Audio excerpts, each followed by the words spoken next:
this is what is killing many servants of God. They are not taking the work of God serious. Unapata mtumishi wa Mungu anaingia kwa kanisa saa 4. In fact, makanisa zingine hapa, najua, ninaamini, najua. Kuna mapasta hapa kanisa zenu zinafunguliwanga Wednesday na Saturday. Nana mwaona msikiti ambao imefungwa Monday. Hilo mkono. Nana mwaona msikiti ambao umefungwa Monday. Nana mwaona msikiti ambao umefungwa Tuesday. Nana mwaona msikiti ambao umefungwa Wednesday. Nana mwaona msikiti umefungwa Thursday. Nana mwaona msikiti umefungwa Ijumaa, siku yao ibada. Na hata kama Jumamosi si watu SDA, nana mwaona msikiti umefungwa. Nana mwaona msikiti umefungwa Jumapili na si wa Kristo, wakaabudu siku ya Jumapili. Nana mwaona. Na nana mwaona baa ambayo imefungwa Monday. Nana mwaona baa imefungwa Tuesday. Masaa yao ya kufungua by law ya serikali saa 11. Ikifika saa 11 imefanya nini? Mpaka saa 6 baa imefanya nini? Ukiona imefungwa, biashara imeharibika. Na nyinyi roho wa Mungu aliharibika ndio mnafunga kanisa. Unapita kanisa imeandikwa holy. Hata zingine zina majina ajabu ajabu. Jesus is just here. Ministry. Jesus is just here. Ministry. But ukienda sasa unataka kukutana na huyo Yesu, mlango ina kifuli. So ongeza to Jesus is not here. Ministry. It will now make sense because the door is even closed. So Jesus is not here.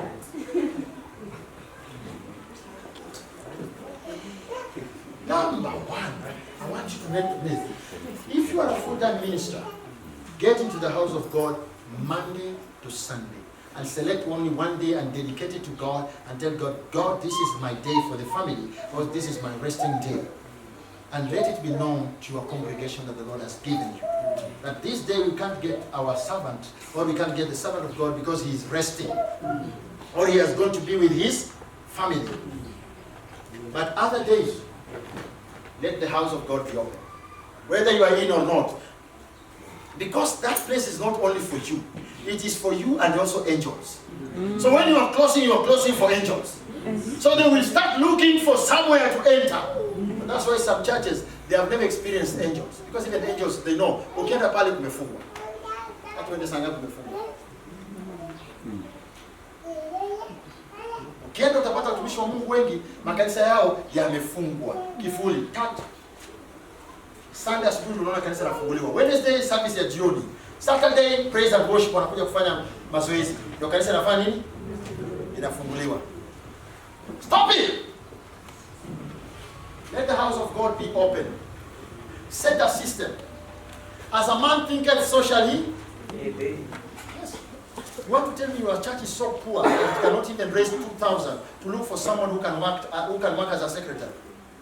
And if your church is poor, is your God poor? Do you know also God does not give until he sees the reason why he should give? Or who told you he gives because he is a giver? You must also give him a reason why he should multiply and provide. Kama tunaweza andika wafanyikazi kwa boma na tunawalipa mshahara 3,000 kwa month, mbona tusitafute msichana mtu ambaye amefika hata class 8, hata kama hajui kuandika anajua kuongea? Writing does not make us to have knowledge. It only preserves the knowledge. Anaweza kaa pale kutoka asubuhi mpaka jioni. Ukirudi nakwambia pastor, kuna mama alikuwa hapa, hata kama hajui kuita hata kama red anaita yellow. Anakuambia kuna mama alikuwa hapa, amevaa nguo ya yellow na unajua tu ni red. But atakupatia information. Kifuli itakupatia information. Ati when I was here, kingi mtaniguza. Kingi mtaniguza.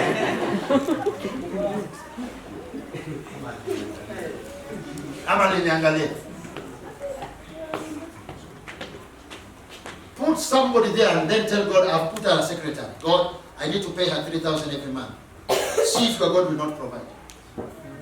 Kama unangojea upate, kama unangojea kupatia ufanye, utangoja sana. Mwambie jirani yako, kama unangojea upate ufanye, utangoja sana. Mwambie jirani yako, imani ni hatua ya vitu visivyoonekana. Imani ni hatua ya vitu visivyoonekana. Amen. Put a secretary. Tell God I have a secretary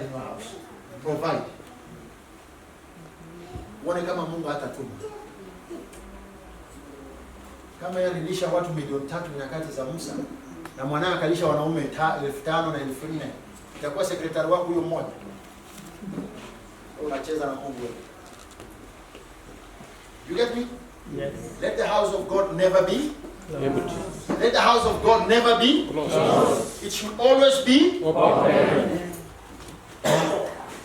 It should run. Because it's an industry of Jesus Christ. It's a kingdom of God. It's a gate pass. Wakati Yakobo alilala katika lile jiwe akaota ndoto, aliota malaika wakipanda juu peke yake, ama aliota malaika wakiteremka, ama aliota wakipanda na kuteremka? Which means mbinguni hakuna wakati wa kufunga nini? Kazi. Na malango ya mbinguni yalikuwa yamefunga ama yamefunguliwa? Stefano alipokuwa anagongwa mawe akifa, aliona malango ya mbinguni kama yamefungwa ama yamefunguliwa? Na hii yenu mnafunga ni ya nini?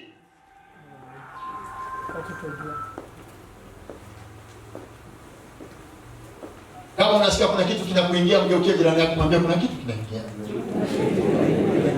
Tingisha kitu kidogo, tingisha kitu kidogo, tingisha kitu kidogo. Tingisha kitu kidogo, kila mmoja tingisha kitu. Samueli alimwambia Sauli, kutini bora kuliko kutoa dhabihu. So nimesema tingisha kitu kidogo, tingisha kitu kidogo. Tingisha kitu kidogo. Kila mtu tingisha kitu kidogo. Nimesema utingishe kitu, sio pepete kitu. Tingisha kitu.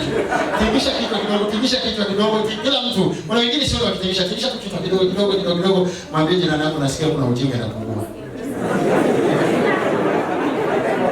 Nimetingisha nasikia kuna zile vitu zinafanyika. Ngine sisikie zikifanya sana.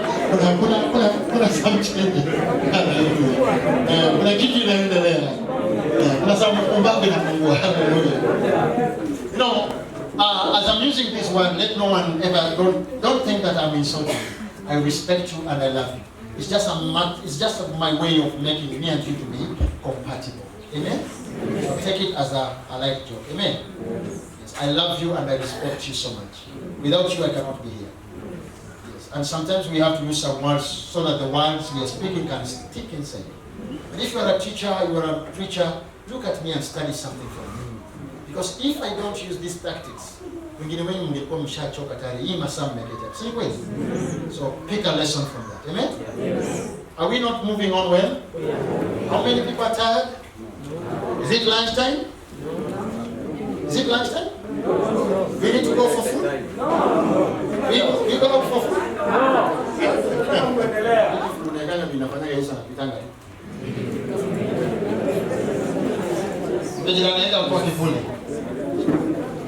So that when Jesus comes, he can sit and get in. Or get in and sit and relax. Amen. Now, let me talk of another thing that kills our ministry.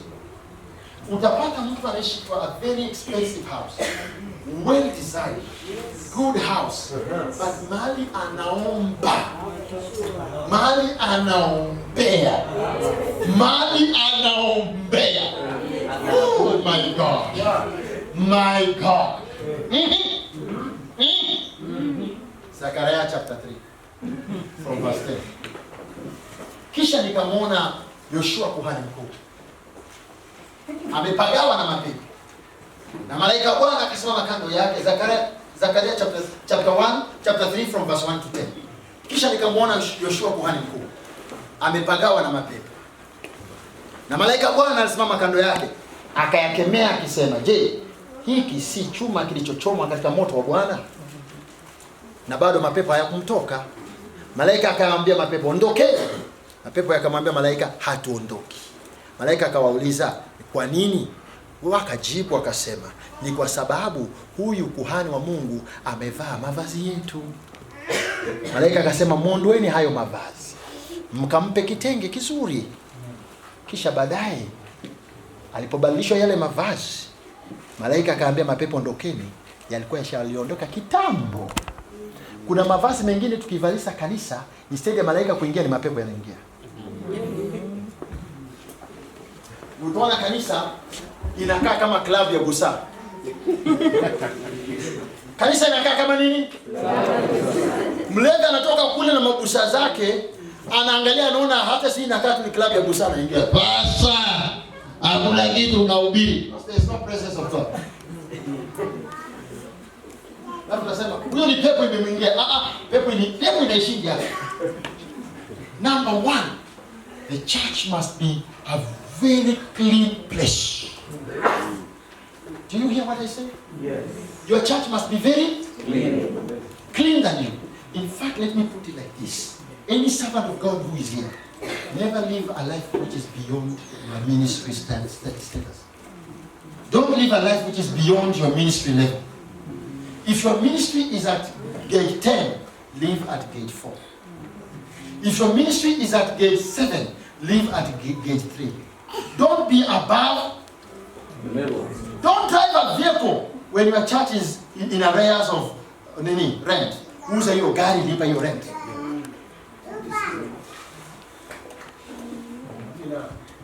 Wao uko na TV 32 inch na church, uko na speaker 10 inch. Kichwa chako ni mzuri. Hii ndio Paulo anauliza, nani aliwaroga? Na mna Roho Mtakatifu.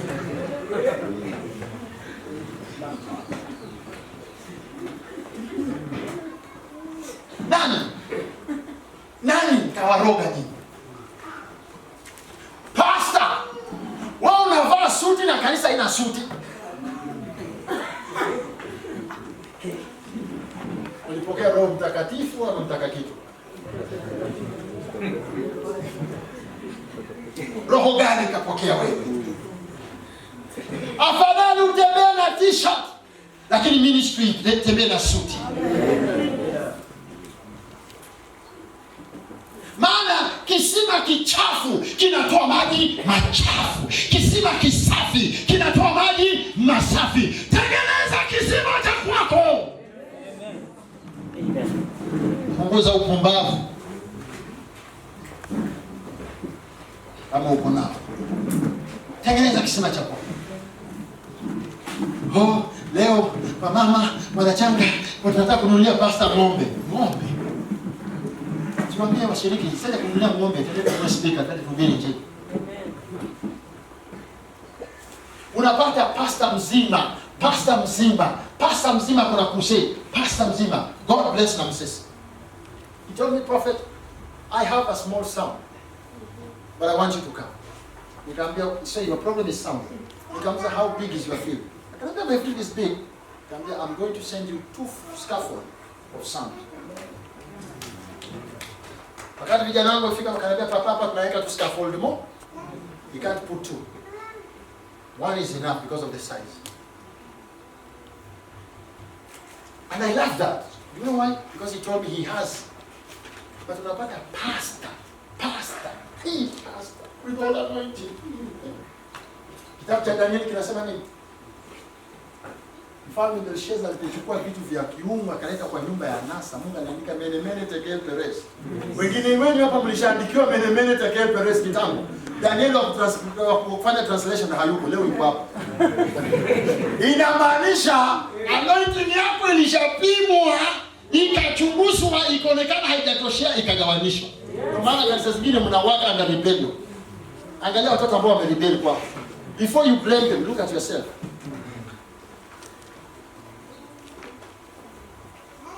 Napata pastor anakutana. Are you getting where I'm going to? Yes. Where am I going to? There. Pastor anakutana. Ameleta praise and worship team. Vijana wadogo wameokoka, Roho Mungu amewaingia. Wakiabudu. Hallelujah. Nasikia Bwana. Mtoto mmoja ameokoka. Pastor anaenda anachukua vyombo za kuzimu. Anaenda na haya vyombo za kuzimu zinazofanya kazi katika ufalme wa kuzimu. Analeta nyumbani mwa Mungu, anafanyia mkutano. Unanipata? Usiku yote zimeshika tu zikiimba disco. Kangaroo.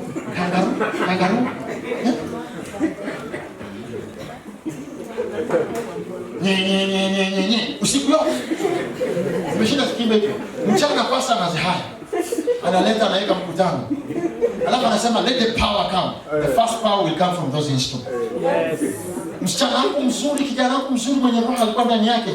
Akishika hiyo microphone tu, ile pepo linamwingia. Akata anaimba akisema haleluya, akigeuka kuna fisi nyingine inaangalia.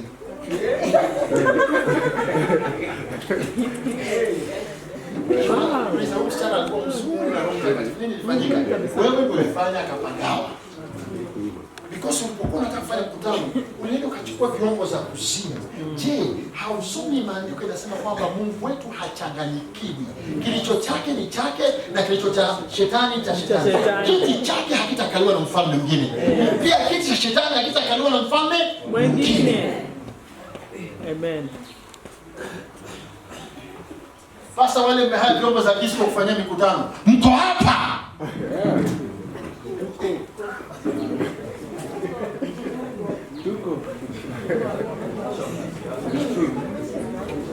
Pastor, nani ameona mwanasiasa kihaya vyombo za kanisa kwenda kufanyia siasa? Na nyinyi nani aliwaroga? Hata hamna hivyo. Mimi nikiwa ndani mwao. Tunaenda kuchukua vyombo za kuzimu, tunatarajia zilete utukufu. Itawezekana? Shetani atakubali vitu vyake?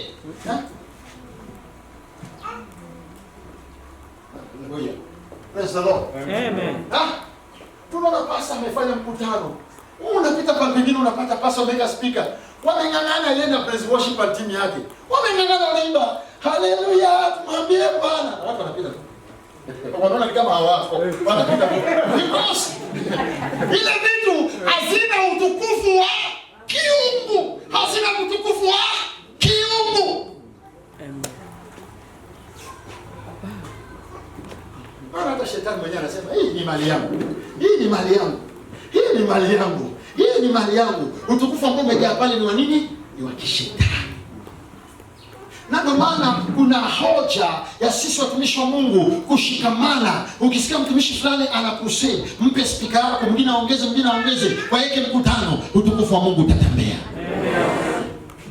Sasa tunapata watumishi wa Mungu wafanye. Alafu mnabeba hizo vyombo mnaleta ndani ya kanisa. Nini mmeingiza ndani ya kanisa? Nini mmeingiza ndani ya kanisa? Maroho za kuzimu zinatawala kanisa. Naona ministry inaanza kuanguka.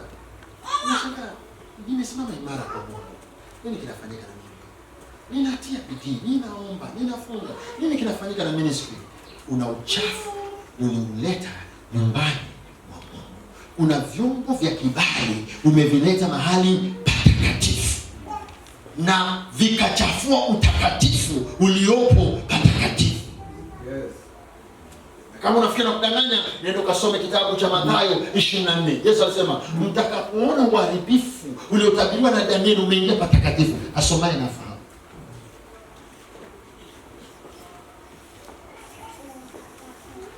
Nakumbuka chini nilikwambia mchwa ni wanyama wadogo lakini wanaangusha jumba kuu. Na kama hili halijakutosha, nitakupatia mfano wa pili. Katikati ya simba na umbu, ni mnyama mgani anayetishia? Wewe. Simba. Umbu anaweza fanya hii ukapuuza. Lakini simba anaweza fanya ukapuuza. Hapana. Simba kuja hapa sasa ingia hapa. Hapo kwa mlango afanye tu. Mtajua hapa hakuna fence. Simba aingia hapo kwa mlango sasa afanye tu. Mtajua hii si chuma, ni mfano. Mtajua mwanadamu ni chuma. Lakini umbu aingia hapo sasa afanye. Ana atakimbia. Lakini nenda saizi makaburini uone hesabu ya makaburi inayotokana na umbu na hesabu ya makaburi inayotokana na simba. Nani anayeua kuliko mwingine?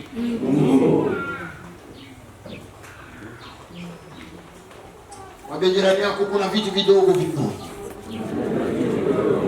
Hivyo ndio vinaua kanisa. Unaviona vile vitu vidogo? Ni vidogo kaka, sio? Lakini uadilifu wake nikupe kingine. Maharambe. Hapo ndeguza wengine. Mtakatifu nisaidie watu wasinitukie. Wangapi wananisikia tayari sasa? Wangapi wananipenda? Amina. Mwambie jirani yako maharambe. Maharambe. Jirani yako hata siku moja next month. Prophet atakupitia haraka kwa nyingine next month. Aya, angalia hapa. Kuna ufalme mbili. Kuna ufalme wa mwanga na ufalme wa giza. Kweli wrong? We have two types of kingdoms, or two kinds of kingdom. We have the kingdom of light and the kingdom of darkness. True or false? The kingdom of light is it's associated by churches. Is it true? And the kingdom of darkness is associated by pubs, clubs. Which doctors are servants? Those are just servants. Ni makanisa kwa ufalme wa mwanga. Maklab, mapub, mabar, hizo ni ufalme wa kuzimu. Maana yote inakusanya watu katika ibada. Nyinyi kanisani mnakunywa Holy Communion. Na suku wanakunywa Tusker. Na yote ni kukunywa. Nyinyi kanisani mnakula mwili wa Bwana. Na suku wanakula nyama choma. Kwa nini wanakula choma? Because wanajitayarisha kwenda kuchoma.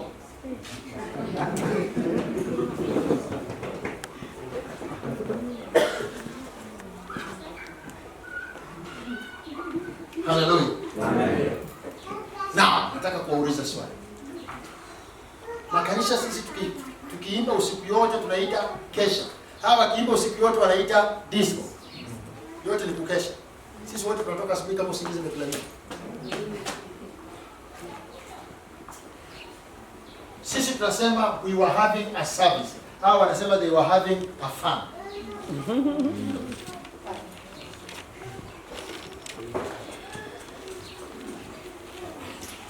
Sisi tunasema tulikuwa tunamtukuza Bwana. Hawa wanasema walikuwa wanajienjoy.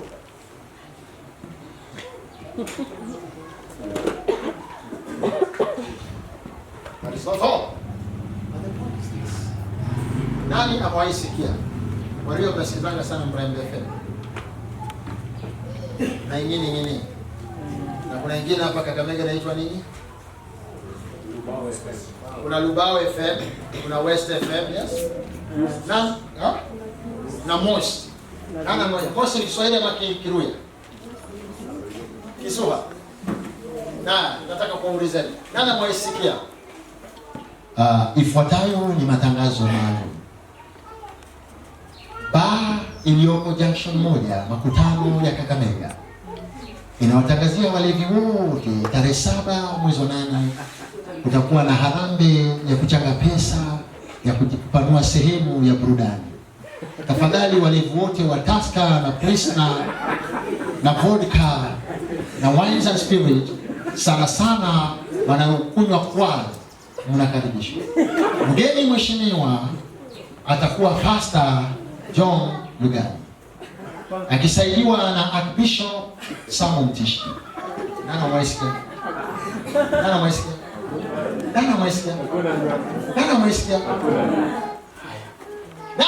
Kwa matangazo. Tangazo maalum. Klabu ya Membe Moja iliyoko Amalemba ikiongozwa na mkunywaji mwanabiashara Lwanzwa inawatangazia wakaaji wote, sana waumini na washirika wa makanisa yaliyoko pale, mje msaidie katika mchango wa kununua spika mpya zenye base ya uwezo wa kilomita 17.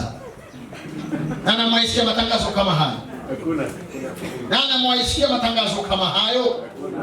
Na wauliza wachungaji mlioko hapa. Nana amesikia matangazo kama hayo? Nyosha mkono kama mwaisikia. Nana amesikia? Haya, nataka mniambie, nana mwaisikia matangazo kama hayo? Kanisa la Jesus Solution Center lililoko Amalemba likisimamiwa na Daktari na Msesi linawatangazia wakaaji wote, which means hata walevi walio hapo, makahaba walio hapo, wachawi walio hapo, waganga walio katika mkutano wa harambee wa kununua ama kuongeza kiwanja cha kanisa. Na mgeni mheshimiwa atakuwa mwanasiasa. Bla bla bla. Na nyote mnakaribishwa. Wangapi mmesikia matangazo kama hayo? You know what that one does? Unajua chenye hii inafanya kwa makanisa yenu? Niwaambie hivyo hii. Tangu nizaliwe sijawahi sikia baa zinafanya harambee watu wanaenda kuchanga.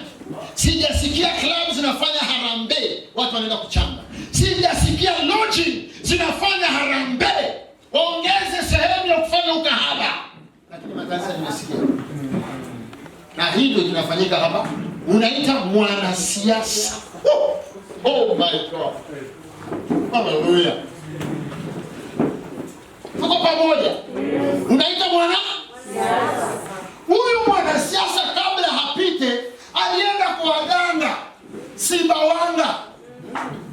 Akachanjwa. Akanyishwa damu za umbu. Akaja akawapumbaza wapumbavu akapita. Amekalia cheo kwa nguvu za kishetani. Na nipata kwanza hajaokoka hata hajapokea Roho Mtakatifu. Na nipata alafu yeye unamuita kwa mgeni mheshimiwa. Anakuja kanisani nyumbani mwa Bwana. Mnabeba viti vitakatifu vilivyopakwa mafuta vikaliwa na watakatifu wa Mungu, mnamwekea madhabahuni pa Mungu. Anaenda na kaa patakatifu pa Mungu. Niambie kama Mungu atakuandikia menemene tekel peresi. Atakuandikia. Niambie kama Mungu atakuandikia menemene tekel peresi ndio huduma yako. Anaenda na keti hapo. Aya, kanisa Bwana asifiwe. Bwana asifiwe tena. Kama vile mnajua mgeni wetu mheshimiwa ameingia. Wakati yeye siku hiyo anakuwa mgeni mheshimiwa, Yesu amekuwa nini siku hiyo? Mgeni wa kawaida. When is the guest of honor? What is Jesus that day? A normal guest. Ordinary guest. In fact, even not ordinary guest. Ordinary member. Alafu anakaa kuna tumbo kubwa.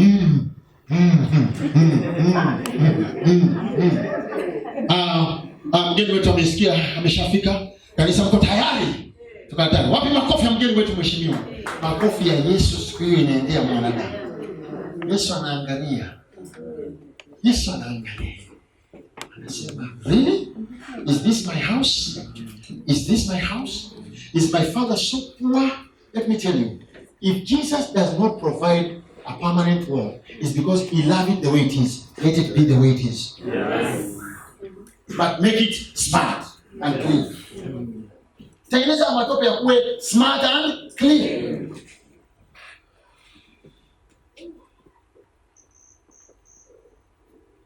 Mtu ana tumbo kubwa pale, amekaa patakatifu kwa Bwana. Wapi makofi ya mgeni mheshimiwa jamani? Mgeni anapiga makofi. Hata tunaona kansala fulani ameshafika hapa. Tunaona mheshimiwa fulani, naona yeye harambee itakuwa mzuri. Haya, kabla tujaanza kikundi chetu cha watoto wako na entertainment kidogo. Wacha tuwakaribishe. Mgeni wenu mheshimiwa anaitwa nani? Siku hiyo. Ule tunalika ni nani mzee? Bati jina tu moja for example. Usiite jina la mtu ambaye ni mheshimiwa. Tafuta jina wote. Wacha tuite tu hakuna. Mgeni wetu anaitwa Wafula. Labda kuna mtu hapa anaitwa Wafula. Wacha tusitumie Wafula ama Angela. Wacha tutumie jina inaitwa Hakuna. Mgeni wetu mheshimiwa anaitwa nani? Watoto wetu wako na wimbo, wako na entertainment.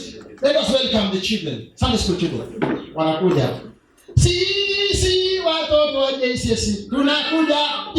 Sisi watoto wa JCC tunakuja. Mgeni wetu hakuna hakuna. Mgeni wetu hakuna Whom are they dancing for? And whom they should be dancing for? Whom are they supposed to be dancing for? And that day whom are they dancing for? Hakuna. Sasa weka pembeni. Anajishika. Sasa hiyo wakati malaika wanaona Yesu ameshika hivi, wanaanza kubomoa kanisa kiroho.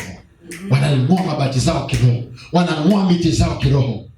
Harambee inaishi hivi, kanisa watu pastor anagongana, assistant wake anagongana naye, watu waliokuheshimu pastor heshima inapotea automatically. Unabaki peke yako, kanisa limevunjika. Nani aliua upumbavu wako. Mwambie jirani yako, punguza upumbavu.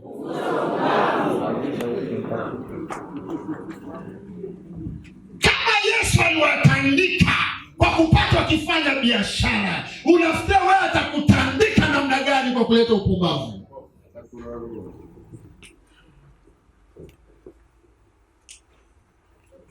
Haleluya. Pastor, wacha nikwambie leo hii na sijigambi. Leo hii Kisumu mzima, Western mzima, hakuna kanisa liko na sound equipment kufikia Voice of the Potter's Messengers Ministry. Our sound equipment is worth 9 million. Na sijawahi ita mgeni mheshimiwa hata mmoja. Hata mmoja. Wala sijawahi kaa kwa kompyuta na tafuta pia mzungu.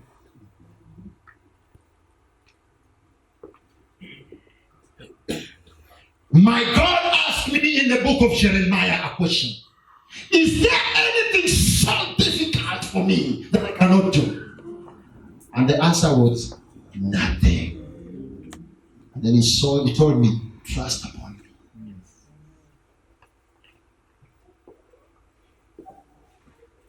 My equipment today with the ministry that the Lord gave me to run, it is worth 9 million. That is only sound equipment. Hata daktari na msesa alituma lori ile FH. Ilikuwa FH.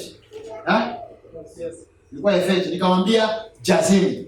Walijaza speaker paka kwa mlango ikakuwa iwezi funga. Nikamwambia okay, gari imejaza zimebaki rudisheni kwa store.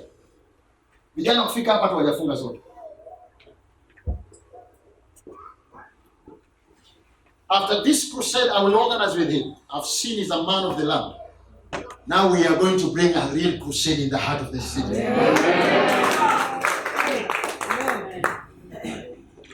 And you know how old is VPM in Kisumu? 4 years old. VPM is 4 years old. And when we came to Kisumu, did we carry even a speaker?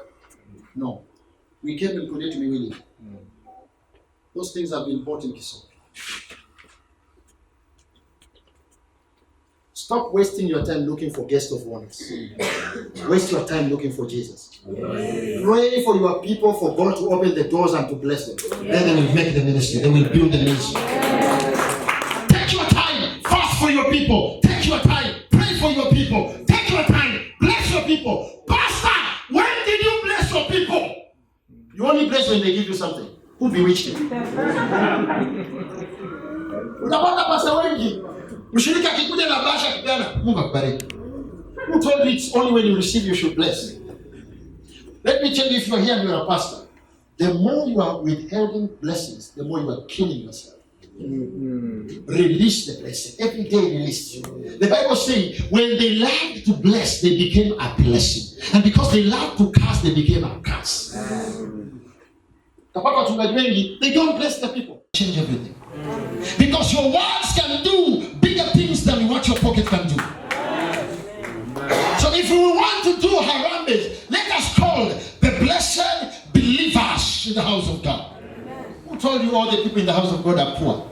In fact, we are not poor. Are you poor? No.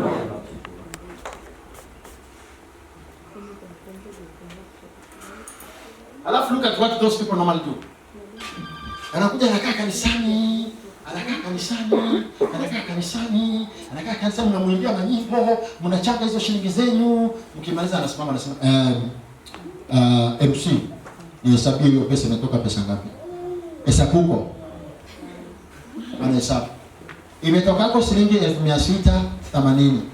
Anasema sawa. Mimi nawaandikia check ya 1 million. Wapi makofi mgeni mheshimiwa? Wapi? Ongesheni vigelegele na shangwe. Alafu anachukua check, anaandika 1 million. Alafu unasikia anasema na hizo pesa mmetoa niwekeni kwa gari. Unajua si wajinga? Wanajua kila anatoka kanisani, kila anatoka kwa nyumba Mungu kimebeba baraka. Na yeye anawaachia makaratasi yenye laana. Wacha hiyo cheki yake ikae hapo. Hata kabla imemachua, nyinyi mmemachua kwa kupigana. Kabla imalize 3 days of maturity, nyinyi mlimachua na 3 hours. Mmegongana, assistant pastor shagawa kanisa, deacon ametoka pia na wake, mzee kanisa naye anapanga kutoka na wake.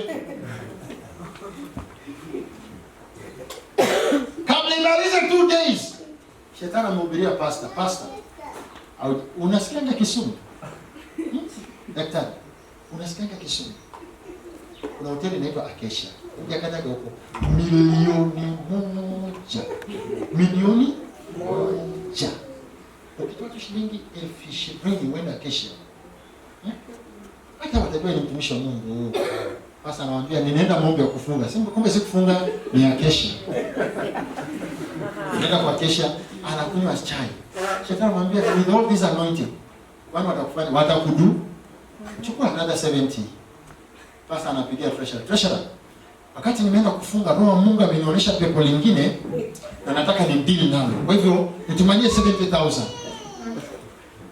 Naye treasurer sasa anambia pastor, hata mimi ng'ombe yangu ni mgonjwa, naweza chukua kwa shilingi 10. Pastor anapata ndio sasa imeingia. Sasa fanya hivi. Ulikuwa unataka shilingi ngapi? 2,000. Sasa fanya hivi, usichukue 2,000. Unajua nyinyi ni watu mnashika huduma. Chukua 10,000, na hiyo 70,000, ongeza tu kwa 200,000. Sawa? Inaenda.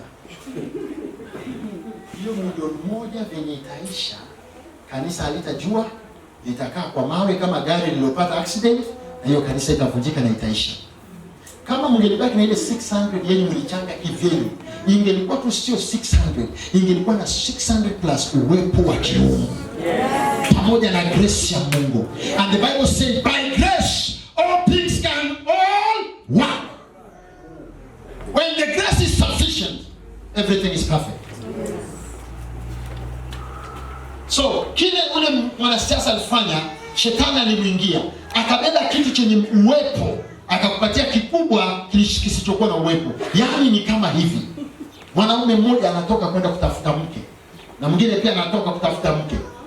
Alafu mmoja anaambia mwenzake, mimi natafuta mwanamke mrembo, mwenye sura nzuri, mwenye kuvutia. Watu wangu wakimwangalia wanasema, "Lo, huyo kaoa bwana." Na mwingine anasema, mimi nataka tu mke. Wote wanatoka. Sasa huyu anayetafuta mrembo mzuri anakwenda kila kijiji na kila mji hapati. Alafu wakati anasema, mimi nimechoka, sijampata mmoja. Anakutana na mmoja anamwambia, unatafuta mwanamke mrembo? Mimi namjua mmoja mahali alipo. Mrembo. Anasema mimi huyo ndo nataka. Alafu unajua anapelekwa wapi? Mocha. Angalia yule pale amelala. Alafu ukiangalia hivi, msichana wa mtu hakuzaliwa na wala hakuumbwa. Alitengenezwa. Amelala mahali pa. Kwa upumbavu wa huyu mwanaume anaitaka mrembo, anasema huyo ndiye. Lakini huyu maiti anasema sitaki kujua mambo ya maiti, huyo ndiye. Hata mahali mimi nitafanya nini? Nitatoa. Anapatiwa maiti rembo mzuri. Na huyu mwingine kwa sababu yeye alitaka tu mke, anakutana na mtoto wa mtu. Miguu zimepasuka, ukiweka shilingi anakuambia utaichukua kati utahitaji. Ni account. Miguu zimekatika katika si account. Naingiza pesa ndani na kaa. Haleluya. Anakutana na mtoto wa mtu, miguu zimefanya nini? Zimepasuka ni nini? Ni account. Chukua noti kunja ingiza ndani itakaa. Unataka kudaitoa.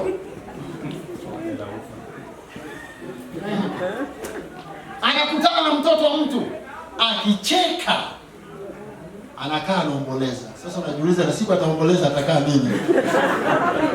Ikiwa kucheka na anakaa analia, na siku atalia atakaa nini?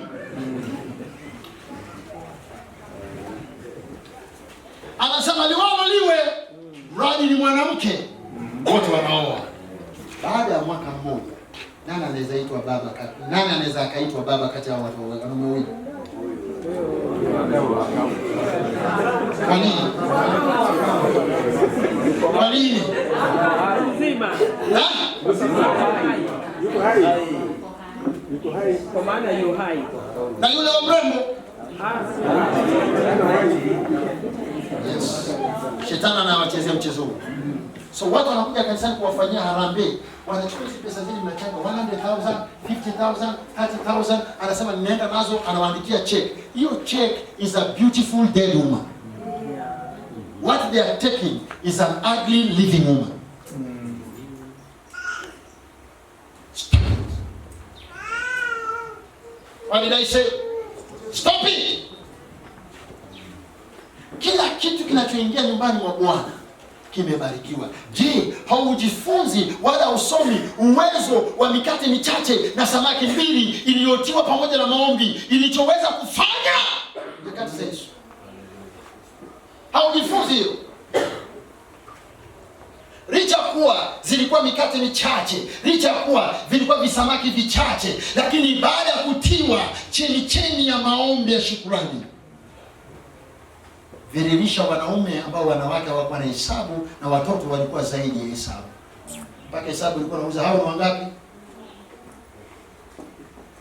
Hesabu yenyewe ilikuwa inauliza watoto ni wangapi? Je, nyinyi ni wachungaji? Kanisa likiwa na wanaume 5 lina wamama wangapi? Wengi.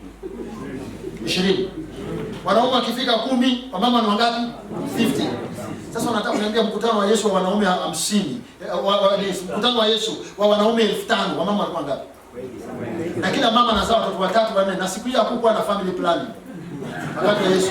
So nafikiri kila mama alikuja na watoto wangapi?